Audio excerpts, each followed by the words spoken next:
प्यारे बच्चों, चलिए आज के क्लास में हम लोग पढ़ेंगे BA final year second paper fan मनोविज्ञान या रक्षा मनोविज्ञान। इसमें हम लोग बच्चों आज पढ़ेंगे मनोवैज्ञानिक युद्ध कला की विधियों में भी पहले हम लोग प्रचार। ठीक है बच्चों, चलिए फिर हम लोग क्या पढ़ना है आगे हम लोग देखते हैं। हाँ बच्चों, हम लोग पढ़ेंगे आज मनोवैज्ञानिक युद्ध की विधियाँ। तो बच्चों विधियों में भी 3 प्रकार जैसे आपको हम बता चुके हैं। तो वो है पहला नंबर प्रचार, अफवाह, मस्तिष्क प्रक्षालन या बुद्धि परिवर्तन। ठीक है, मस्तिष्क प्रक्षालन या बुद्धि परिवर्तन। तो इसमें हम लोग पहले पढ़ेंगे आज प्रचार के बारे में। ठीक है, प्रचार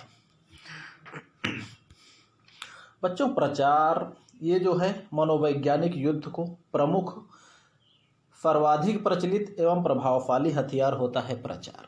प्रचार के द्वारा जैसे माना जाता है मनोबल गिराना, उठाना।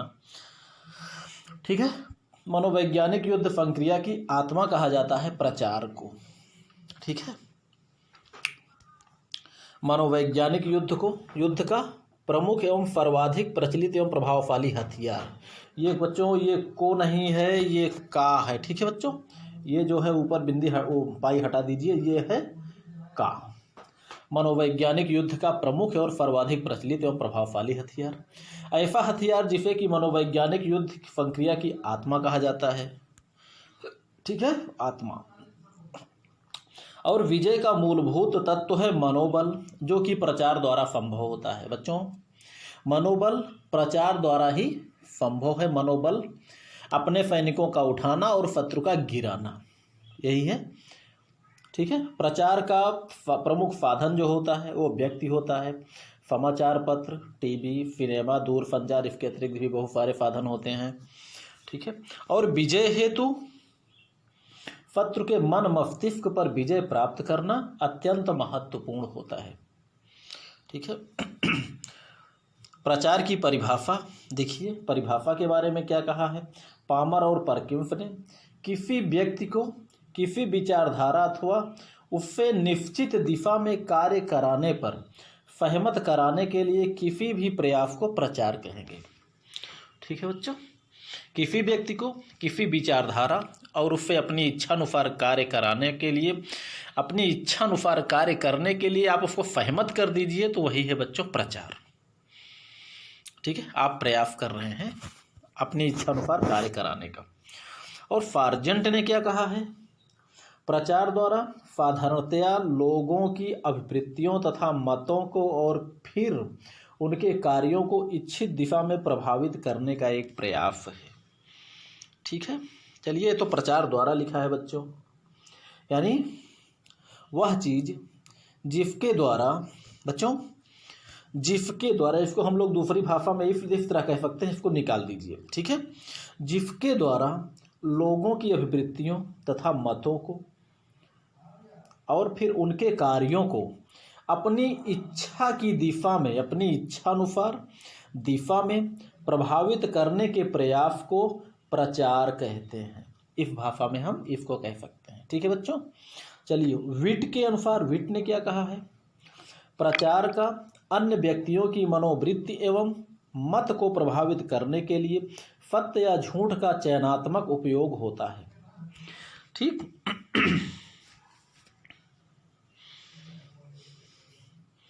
चलिए अब देखा जाए, परिभाषाओं से निम्नलिखित निष्कर्ष सामने आते हैं। परिभाषाओं से जो स्पष्ट होता है वह है कि इसमें पहली बात 2 पक्ष होते हैं प्रचार में, एक प्रचार करने वाला और एक जिसके विरुद्ध प्रचार किया जाता है, अर्थात एक स्वयं एक शत्रु जिसके विरुद्ध प्रचार किया जाए। प्रचार दूसरे पक्ष के मन को नियंत्रित करने के लिए किया जाता है। ठीक है बच्चों, इस कार्य में लक्ष्य की प्राप्ति हेतु सत्य या झूठ का उपयोग भी किया जाता है। ये एक प्रकार का क्रमबद्ध प्रयास है। ठीक, और अपने स्वार्थों की पूर्ति करना ही इसका मुख्य उद्देश्य होता है प्रचार का। भाई स्वार्थ की पूर्ति यही है, मनोबल को गिराना, अपनी इच्छाओं की पूर्ति करना, जो आप चाहिए उसके अनुसार शत्रु कार्य करें, प्रचार द्वारा उसका मनोबल गिराइए। ठीक है, मोरल जिसको हम लोग बोलते हैं। प्रचार के प्रमुख तत्व, प्रचार के प्रमुख तत्व बच्चों यही होता है। माध्यम सहित स्रोत, यानी स्रोत जिसके द्वारा प्रचार किया जाए वो होना चाहिए। समय, परिस्थितियों और समय के अनुकूल प्रचार होना चाहिए। दर्शक समुदाय, जिसको दिखाने के लिए प्रचार किया जाए। दर्शक समुदाय, भीड़ भाड़ समूहों में प्रचार किया जाता है किसी के विरुद्ध, समूह को दिखाने के लिए। विषय, किस विषय के बारे में प्रचार आपको करना है, वो सब्जेक्ट क्या है, मतलब किस बारे में आप प्रचार कर रहे हैं। उद्देश्य, उद्देश्य आपका क्या है, आपका उद्देश्य जो भी हो अच्छा होना चाहिए, ठीक, और जनता उसके बारे में सोचे, ठीक है। प्रमुख तत्व माध्यम सहित स्रोत, समय, दर्शक समुदाय, विषय और उद्देश्य, ये प्रचार के प्रमुख तत्व हैं, ठीक है बच्चों। अब देखिए प्रचार का उद्देश्य क्या होता है ये भी देख लेते हैं। हिटलर कहा करता था कि मैं शत्रु को सैन्य तरीकों से निरुत्साहित क्यों करूं, जबकि मैं बिना सैन्य प्रयोग के सस्ते ढंग से ऐसा कर सकता हूं।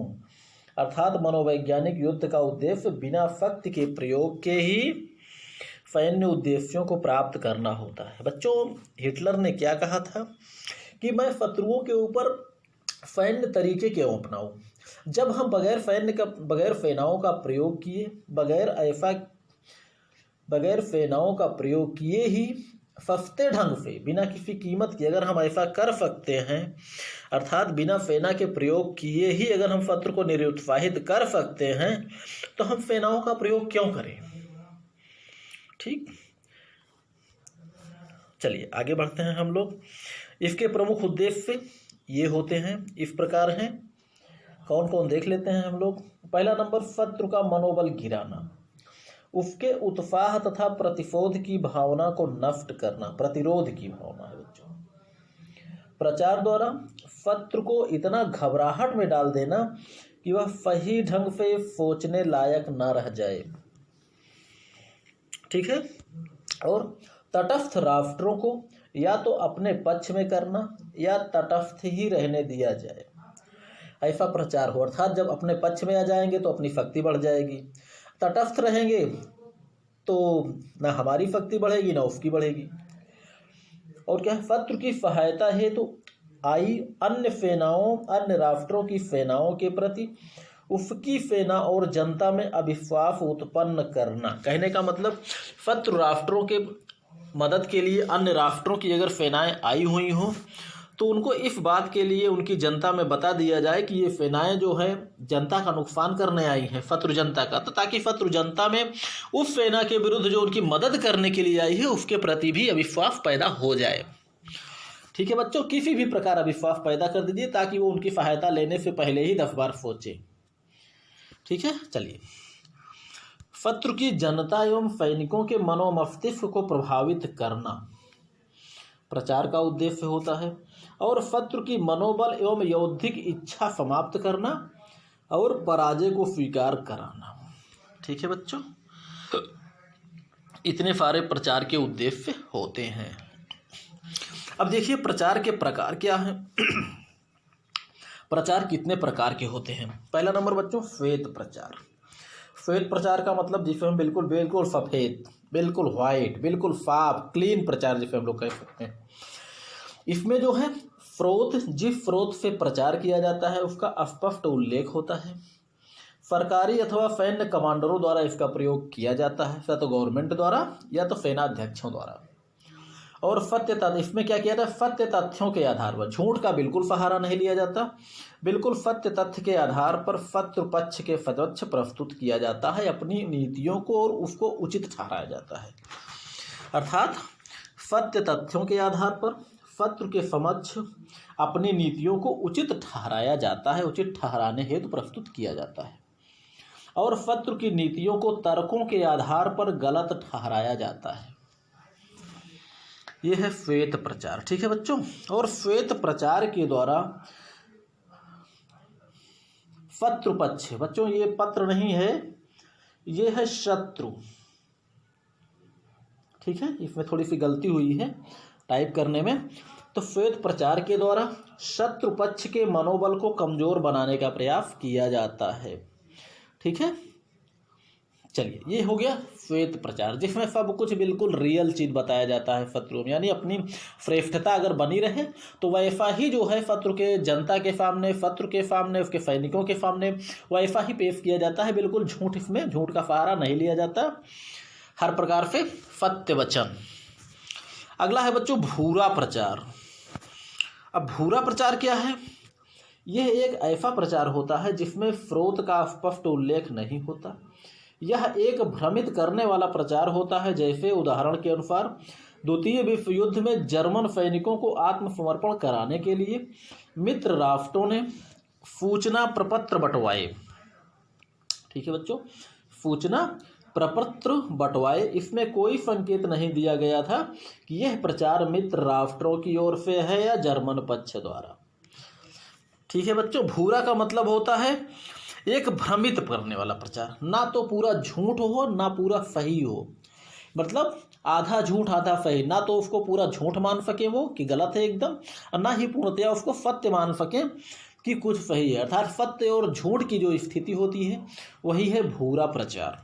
और उसमें स्थिति क्या होती है? बिल्कुल भ्रमित रहते हैं, क्या सही है क्या गलत है, कुछ निश्चित नहीं होते। बच्चों अगर झूठ मान लेते हैं तो एकदम झूठ मान के अपनी रणनीति निर्धारित कर लेते हैं, सत्य मान लेते हैं तब भी अपनी रणनीति निर्धारित कर लेते हैं। लेकिन वही है कि सत्य और बीच की स्थिति जो होती है भ्रमित करने वाली, उसके बाद स्थिति किंकर्तव्य विमूढ़ता वाली हो जाती है। कुछ समझ में नहीं आता, क्या सही माने कि गलत माने, और उसको मानकर करें भी तो क्या करें। ठीक है बच्चों, चलिए तीसरा जो प्रकार है प्रचार का वो है श्याम प्रचार। श्याम प्रचार, इसमें जो है स्रोत को छुपाया जाता है अथवा झूठे स्रोत का सहारा लिया जाता है। झूठे स्रोत का सहारा लिया जाता है, अर्थात निहायत झूठापन। श्याम का मतलब ही होता है बच्चों काला प्रचार, काला। ठीक है, श्याम का मतलब क्या होता है? काला। इसमें क्या क्या किया जाता है और भी देख लीजिए। झूठे रेडियो स्टेशनों का प्रयोग किया जाता है, झूठी एवं गुमनाम पत्रों या पर्चियों का प्रयोग किया जाता है।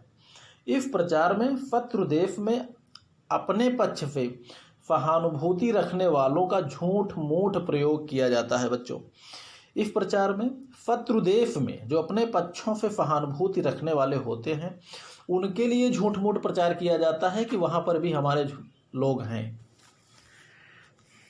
ठीक है, और ऐसा झूठा प्रचार करना जिससे ये बच्चों पत्र नहीं है, वही चीज़ है शत्रु। थोड़ा सा गड़बड़ी हुई है, क्या है ये?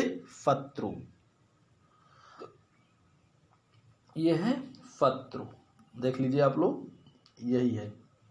ऐसा झूठा प्रचार करना जैसे शत्रु पक्ष की जनता अपनी सरकार की विरोधी हो, इसे यथार्थ का रूप दिया जाता है। ठीक है,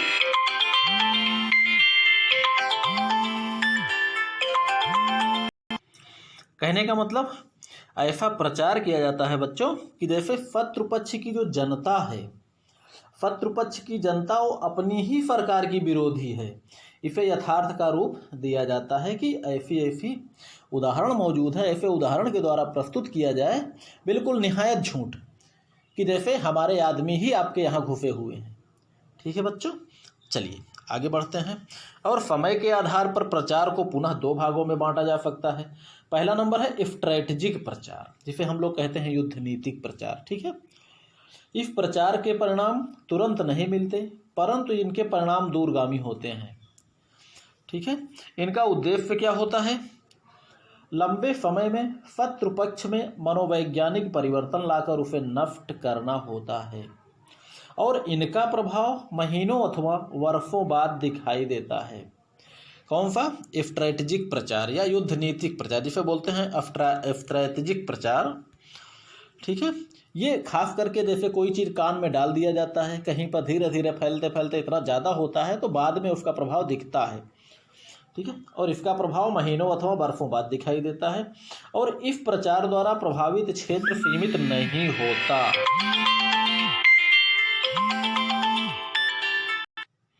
दूसरा है बच्चों सामरिक प्रचार। ठीक है, सामरिक प्रचार, इस प्रकार का प्रचार निश्चित और स्थानीय समूहों के लिए होता है। इस प्रकार के प्रचार का प्रभाव तुरंत दिखाई देता है, इसमें देरी की संभावना बहुत कम होती है। ठीक है बच्चों। अगला है सामरिक प्रचार को प्रभावशाली बनाने के लिए कुछ विशेष बातों का ध्यान देना आवश्यक होता है। जैसे पहला नंबर क्या है, शत्रु के हताहत सैनिकों की बड़ी संख्या में प्रचार करना। जैसे शत्रु की जनता में बताया जाए कि आपके सैनिक बहुत भारी मात्रा में मारे गए हैं, तो शत्रु का मनोबल गिरेगा। और अन्य क्षेत्रों में भी शत्रु की पराजय का प्रचार करना चाहिए, अर्थात शत्रु की संपूर्ण जो है स्थिति को उसको कम करके दिखाना चाहिए। शत्रु सामग्री एवं हथियारों की कमी का प्रचार करना चाहिए। युद्ध सामग्री यानी शत्रु पक्ष में युद्ध सामग्री कम है, हथियार कम है, इसीलिए बहुत सारे सैनिक मारे जा रहे हैं और बहुत अनेक स्थानों पर शत्रु पराजित हो रहा है। और प्रचार शत्रु जनता तथा उसके मित्रों द्वारा कराया जाता है। ठीक है बच्चों। और उद्देश्य के आधार पर प्रचार को पुनः 2 भागों में बांटा जा सकता है, वो है आक्रमणात्मक प्रचार। ठीक है, अब देखिए थोड़ा सा इसमें हम लोग पढ़ लेते हैं। शत्रु पक्ष के सामान्य जीवन को अस्त व्यस्त करने के लिए किया गया प्रचार आक्रमणात्मक प्रचार कहलाता है। दूसरा है सुरक्षात्मक प्रचार। बच्चों, सुरक्षात्मक प्रचार खास करके आक्रमणात्मक प्रचार के विरोध जो किया जाता है, जिसे प्रति प्रचार के विरोध में प्रचार, उसे कहते हैं सुरक्षात्मक प्रचार। इसे प्रति प्रचार या प्रचार विरोधी प्रचार भी कहते हैं। और इनका प्रयोग तब किया जाता है जब शत्रु आपके विरुद्ध प्रचार अथवा अफवाह फैला रहा हो या इसकी कोई संभावना हो। इनके द्वारा क्या किया जाता है, अपनी जनता और सेना को शत्रु द्वारा फैलाए जा रहे प्रचार अथवा अफवाह के प्रति सचेत किया जाता है कि शत्रु आपको ऐसा ऐसा कर रहा है, ऐसा कर सकता है, जल्दी आप लोग डिसबैलेंस मत होइएगा। ठीक है, ये चीज़ों से आपकी जनता और सेना को परिचित कराया जाता है कि ऐसा हो सकता है या हो रहा है, आप लोग देखिए, आपा मत खोइएगा, धैर्य में रहिएगा, इसका मतलब सब झूठ है। ठीक है बच्चों, देखिए प्रचार के साधनों में पहला नंबर रेडियो, टेलीविज़न। रेडियो से समाचार द्वारा, टेलीविज़न समाचार एवं दिखाया भी जाता है। समाचार पत्र एवं पर्चियों द्वारा, पंपलेट जिसे हम लोग बोलते हैं। साउंड जिसे हम लोग बोलते हैं लाउड स्पीकर द्वारा प्रचार किया जाता है। साहित्यों के द्वारा, विभिन्न लेखों के द्वारा, पोस्टर के द्वारा, चित्रों के माध्यम से, अफवाह फैलाना, अफवाह के माध्यम से भी प्रचार का प्रयास। ठीक है, प्रचार का। और जुलूस तथा सभा भाषण द्वारा भी व्यक्तिगत संपर्क भी, ये भी प्रचार के एक साधन होते हैं। ठीक है बच्चों, चलिए आगे हम लोग पढ़ेंगे जन अफवाह तथा जन प्रवाद, या अफवाह या जन प्रवाद। ठीक है बच्चों, चलिए।